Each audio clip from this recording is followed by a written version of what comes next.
How to fix iPhone messages not delivering. Let's get started. Start by first closing the Messages app. Open the app, swipe up from the bottom to close it. Then swipe again to open the app switcher and remove it from the recent apps list. You can continue this process for multiple times.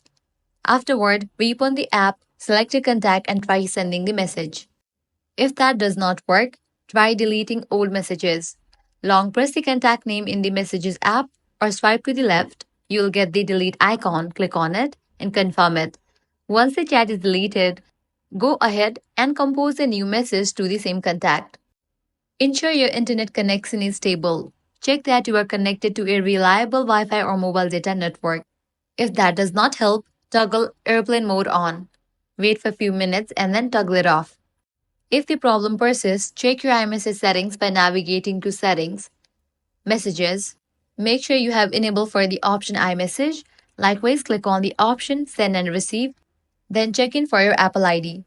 If you have already enabled for this option, you can disable it, wait for a few minutes, and again enable it. Next thing you want to do is check date and time settings. For that, head back. Go to the main page of settings, click General, click on Date and Time option. Make sure you have enabled for the option Set Automatically. If nothing else works, check Apple System Status by opening Safari and searching for Apple System Status. If there are any outages affecting iMessage, you will need to wait until the problem will be resolved. Next thing you want to do is reset network settings. For that, close this and launch your Settings app.